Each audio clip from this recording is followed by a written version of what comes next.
A paz de Cristo, amada igreja. Amados, estamos estudando a revista O Plano de Deus para Israel em meio à infidelidade da nação. Especificamente hoje estudaremos a lição de número 12, que é o reinado de Josias.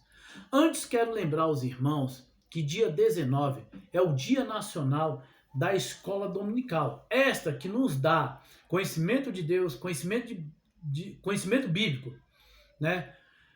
Produzindo em nós uma fé fervorosa e boas obras para o reino de Deus.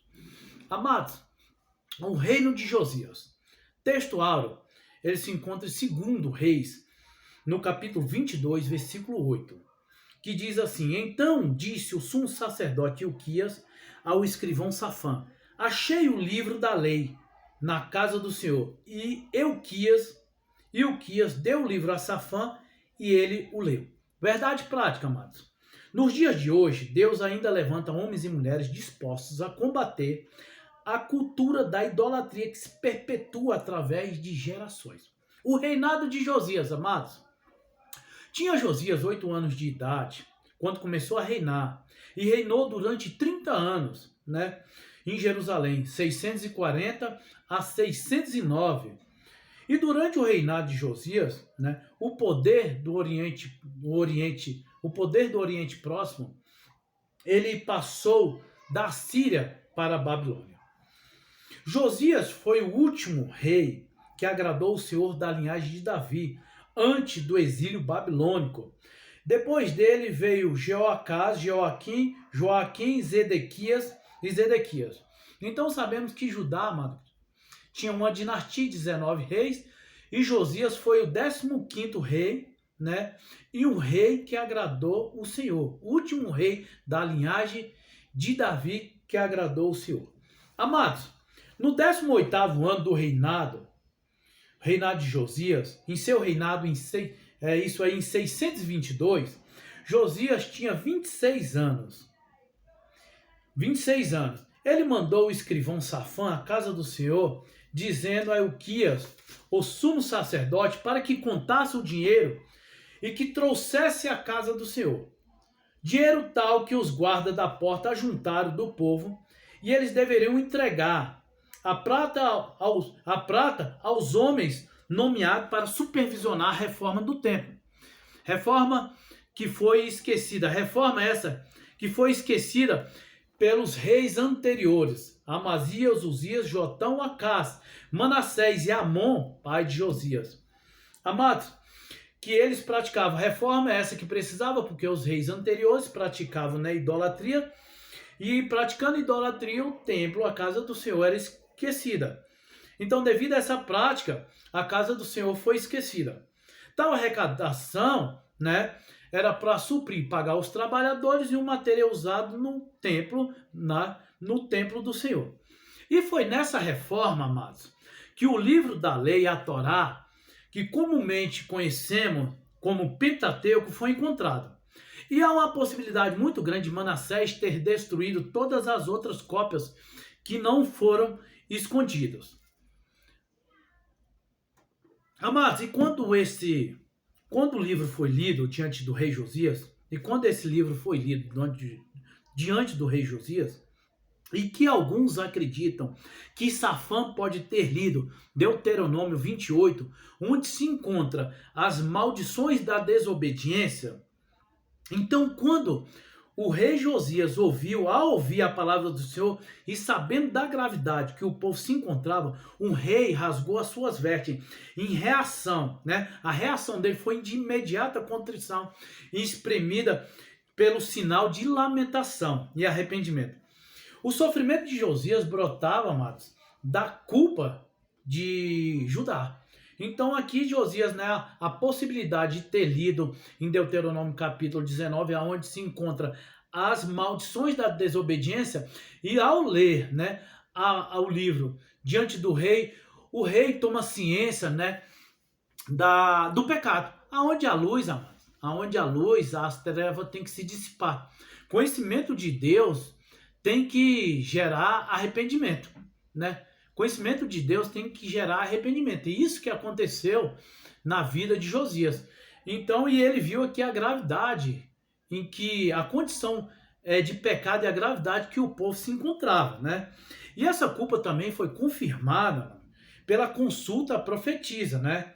E que Deus traria um juízo sobre Jerusalém, devido à idolatria, né? A idolatria atual e a idolatria do passado.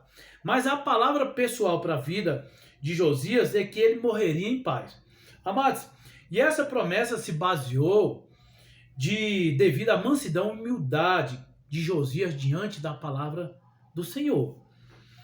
Então, amada igreja, então isso motivou Josias a convocar todo o povo. E leu o livro, a lei do Senhor, em alta voz. E todas as palavras do livro da aliança, E Josias fez um acordo público de compromisso de obedecer completamente ao Senhor, de todo o coração, de toda a sua alma, cumprindo tudo que foi ordenado no livro da aliança, a qual o povo tinha acabado de ouvir, e o povo assim concordou. Então, ao Josias também, né?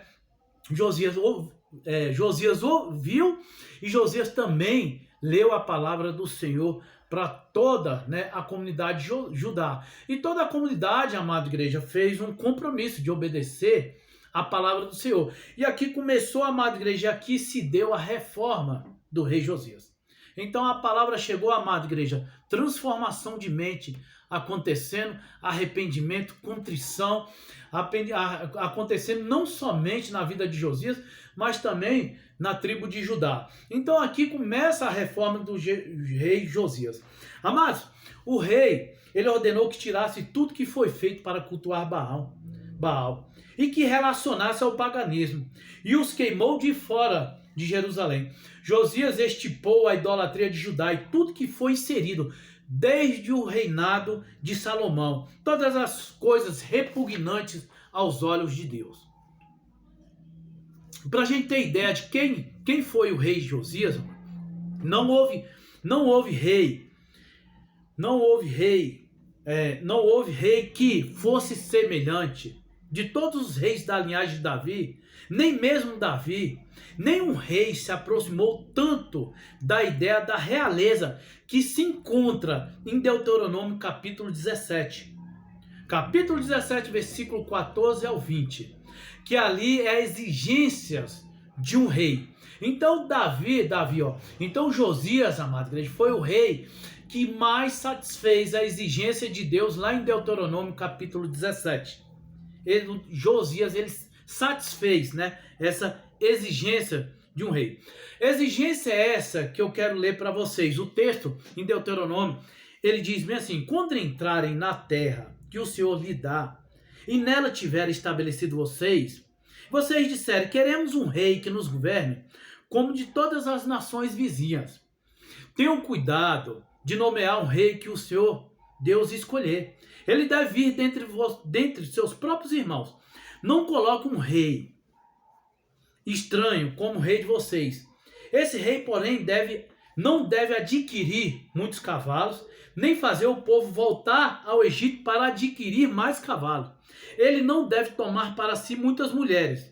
Se o fizer, desviará o seu coração. E não deve acumular prata e nem ouro. Amados, aqui a gente vê o texto de Deuteronômio sobre aqui uma exigência, né? Uma exigência que um rei não deve ter muitos cavalos e nem fazer o seu povo, né, também possuir. E ele não deve tomar para si riqueza e nem também muitas mulheres.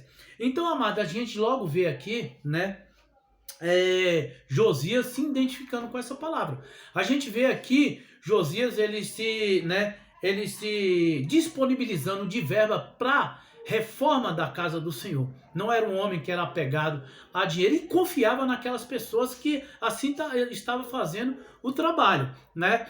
Assim estava fazendo. Também, não somente no dinheiro, também ele não confiava, né, na força terrena. A confiança de Josias ao se identificar com a palavra do Senhor era total em Deus. E diz que para que não confiasse, não possuísse muitos cavalos, né? Muitos cavalos, poder poder. Então, amada igreja, logo aqui nos faz lembrar de um texto que fica em Salmo, no capítulo 20, né? Uns confiam em carro e outros em cavalo, mas nós confiamos no Senhor, no nosso Deus. Assim Josias, amada igreja, ele satisfaz esse texto. Ele não confiava em cavalo nem em riqueza, mas ele começou a confiar em Deus, em Deus que promovia todas as coisas, né, que satisfaria todas as coisas e que traria, né, traria segurança para eles.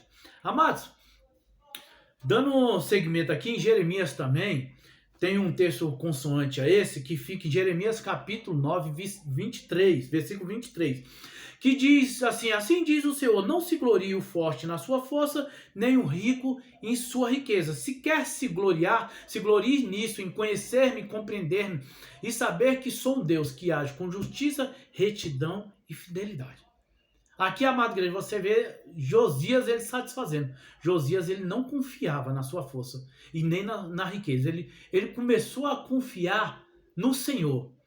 E ele diz que aqui, e Josias aqui, ele se identifica com esse texto, que em conhecer-me, compreender e saber que sou um Deus que age com justiça, retidão e fidelidade. E são essas características, amada igreja, que começa, né, a aparecer em Josias por causa da obediência à palavra. Justiça, retidão e fidelidade a Deus.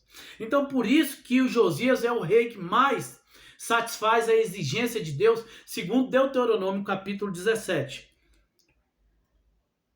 Dando seguimento ao texto de Deuteronômio capítulo 17, ele diz: quando subir ao trono do seu reino, mandará fazer, quando o rei subir ao trono do seu reino, mandará fazer um rolo para o seu uso pessoal, uma cópia da lei, que está aos cuidados do sacerdote e do levita. Trará sempre essa cópia consigo e terá que lê-las todos os dias de sua vida, para que aprenda a temer o Senhor, o seu Deus, e cumprir fielmente todas as coisas do livro da lei. Isso fará que ele não considere superior aos seus irmãos israelitas e que não se desvie da lei, nem para a direita, nem para a esquerda. Assim prolongará o seu reinado sobre Israel e bem como seus descendentes. Amados, seguindo o texto aqui, o ideal proposto foi que um rei fosse obediente à vontade de Deus. A vontade é essa que ele aprenderia da leitura da palavra. O texto diz que ele deveria ter um texto, né, a palavra de Deus consigo. E nesta, ler dia e noite. É como uma ordem que Deus deu para Josué, né? Josué nunca deixe de falar as palavras do livro da lei, né? Antes medite nela dia e noite, para que você venha cumprir fielmente tudo que está escrito. Então, a leitura diária da palavra, o resultado dessa leitura, amado igreja, né? Ele resulta em temor ao Senhor e humildade. Aqui, amado igreja, o rei foi retratado como um escriba, um mestre da escritura, um guardião da palavra de Deus. Aqui é Josias. Quando ele leu a palavra de Deus, ele não ficou somente com ela, ele leu em público, ele guardou a palavra, um guardião da palavra, um praticante da palavra, não somente o ouvinte da palavra. Josias, amada igreja, restituiu esse enfoque numa época de decadência, quando não se colocou acima da lei, mas no mesmo nível de qualquer outro israelita. O texto lá que exige de um rei que ele nunca se coloque acima dos demais. Então ele se colocou no mesmo nível e que a palavra do Senhor é que era soberana para todo o povo de Judá.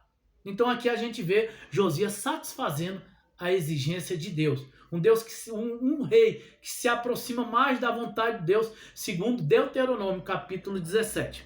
Amados, foi no reinado de Josias também que a Páscoa foi feita, né, por mais de acordo com a lei mosaica, com a exigência de mosaica do que qualquer outra Páscoa dos 400 anos anteriores da história de Israel.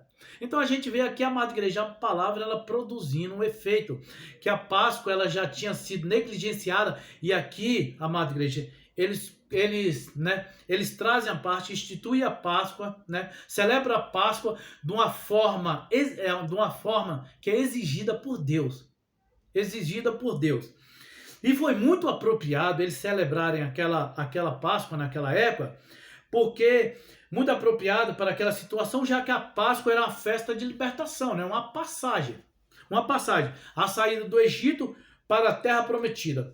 Aqui novamente os judeus, amada igreja, é interessante que a Páscoa aqui traz a ideia que ele estava saindo aqui também na condição de pecado por uma liberdade e uma obediência a Deus. Assim é a palavra do Senhor. Então ele volta a Páscoa, né? Institui a Páscoa, né? Celebra a Páscoa de uma forma, né? Conforme a exigência de Deus, e essa Páscoa eles traz um memorial, né? Uma gratidão pelo aquilo que foi feito no passado sobre obediência a Deus. Obediência a Deus. Gratidão é essa que um dia ele estava num cativeiro, né? Egípcio e foi tomar posse da terra prometida, dada por Deus. Amados, então a gente vê aqui a reforma do rei Josias, né? O rei Josias, ele, ao se deparar com a palavra do Senhor, ele teve sua vida transformada, não somente a dele, mas ele produziu, né, uma reforma em todo o povo, uma reforma espiritual, um avivamento espiritual. Amados, então aqui o rei Josias foi um rei que praticou a palavra de Deus, né? O rei que praticou a palavra de Deus, um homem que quando encontrou a palavra de Deus teve sua vida restaurada, não ficou à margem da vontade de Deus, mas se entregou em arrependimento e contrição, e levando todos a obedecer à lei do Senhor, né? A palavra do Senhor não foi somente ouvida, mas também praticada, e tudo que não agradava o Senhor foi expurgado, amado, do ambiente judeu, né? Da comunidade de Judá. Josias, amada igreja, tem muito a que nos ensinar, né? Pela transformação que a palavra propiciou na vida dele. Quando, amada igreja, lemos no Salmo 19, guardei a palavra do meu coração para não pecar contra ti, logo a gente lembra de Josias, né? Essa palavra, amada igreja, essa passagem ela é adequada aos lábios de Josias, né? Esse versículo é muito adequado a ele. Assim, amados, também assim como Josias, também temos que ser obedientes, né? Porque já conhecemos a palavra do Senhor. Então, Josias, ele automaticamente ele tem muito a que nos ensinar, amado. Olhar para a vida de Josias, amada igreja, é ver, né, é um ensino para nossas vidas. É um homem que, quando se deparou com a palavra do Senhor, amada igreja, considerou a palavra do Senhor. Eu estou falando isso, amada igreja, porque hoje temos uma legião de crentes, porque eles não conhecem, muito menos praticam a palavra do Senhor. E eles se designam, né, se denominam cristão. Então a palavra do Senhor, amada igreja, se a gente diz que é cristão, a gente tem que estar debaixo da palavra do Senhor. Amados, em Tiago, no capítulo 1, versículo 21, ele diz um pouco o que eu quero falar.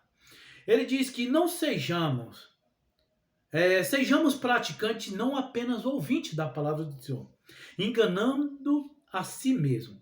Aquele que ouve a palavra do Senhor e não a pratica é semelhante ao homem que contempla a sua face no espelho e depois de olhar a si mesmo, sai logo e esquece da sua aparência.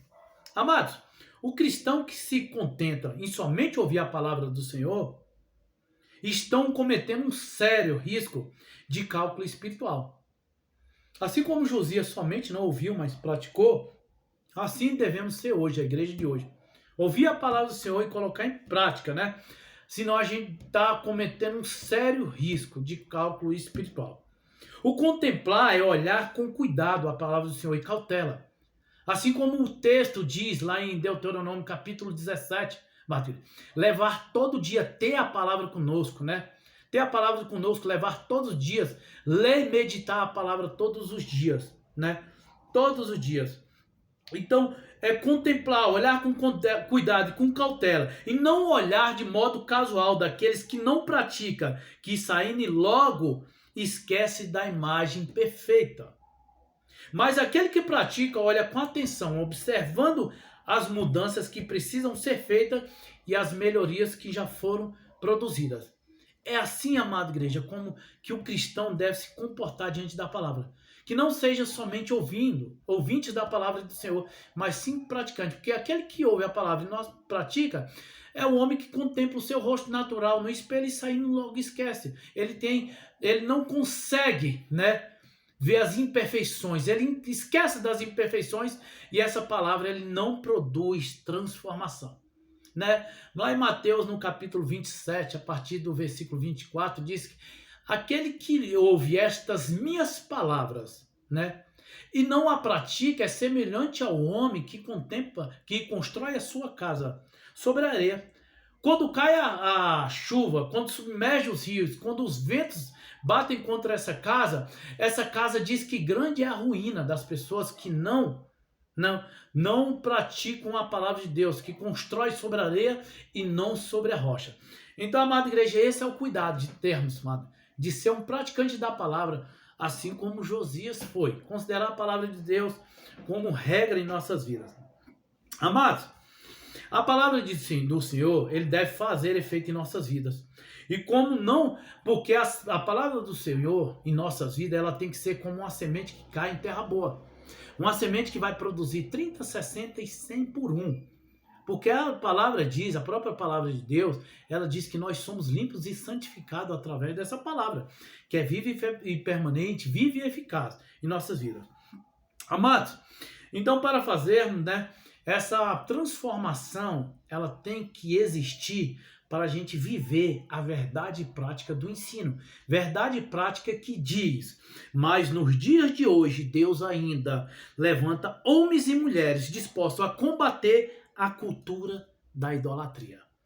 Amados, um dia nós fomos encontrados por essa palavra, que é Cristo Jesus.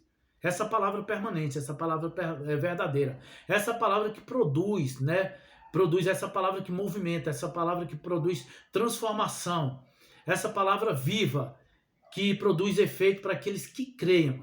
Um dia essa palavra nos encontrou, pois estávamos, amada igreja, perdidos como lá a comunidade de Judá, perdido na idolatria, em nossos delitos e transgressões. E assim era nossa vida, assim como era a vida de Josias e daquela comunidade, a comunidade de Judá, assim era a nossa vida. Também essa palavra nos levou a arrependimento, né? Arrependimento e contrição. E todo tipo de idolatria teve que ser, amada igreja, teve que ser desimpregnado de nossas vidas, né? Teve que sair, inclusive, a de auto-idolatria, tá bom? Amados, nós não revivemos de uma palavra incorruptível, né? Mas sim incorruptível, que é Cristo Jesus. Essa palavra que é Cristo Jesus, que um dia como Cordeiro Pascual teve que ser imolado e nos tirou do cativeiro do pecado e nos transformou, nos transportou para a vida eterna. Então, amada igreja, essa palavra viva, ela se transformou também no Cordeiro Pascual e no propiciou vida eterna com Deus, nos tirando de uma condição do passado, nos transportando para outra realidade, que é usufruir das bênçãos espirituais, né, em Deus. Então essa palavra ela tem que produzir isso em nossas vidas, para sermos o quê? Para vivermos o que a verdade prática pede para a gente viver, amado. Combater a idolatria. A idolatria que está impregnada. Amada igreja, temos que ser como Josias, né? Se opor contra tudo que não agrada ao Senhor. Nós somos uma igreja santa. Nós somos contra uma cultura decaída, arruinada, empobrecida pela influência maligna. Então, quando essa palavra ela produziu, amada igreja, o efeito, né? O efeito em nossas vidas. Que assim é esse efeito que foi produzido na vida de Josias, também foi produzido em nossas vidas, amado. A gente tem que ser contra a cultura, igual Josias. Josias estipou tudo que não agradava os olhos de Deus. Ele fez uma reforma espiritual. Assim essa palavra dentro de nós, essa palavra alcançada, né? Que nós alcançamos essa palavra também e gerou transformação em nossa vida. Hoje a gente tem que combater, amado, toda cultura que vai contra Deus. Tudo que se opõe à vontade de Deus. tudo que vai contra, né, as verdades de Deus, a igreja tem que se levantar. É essa a palavra, irmão. Então, amada igreja, a gente não devemos ser crentes confessionais, né? Que somente ouvintes da palavra, mas sim também praticantes. Uma igreja, amada igreja, que ela é uma igreja prolífera, uma igreja que produz, uma igreja que leva a verdade, uma igreja que faz reforma espiritual, limpeza espiritual, uma igreja que leva Jesus Cristo.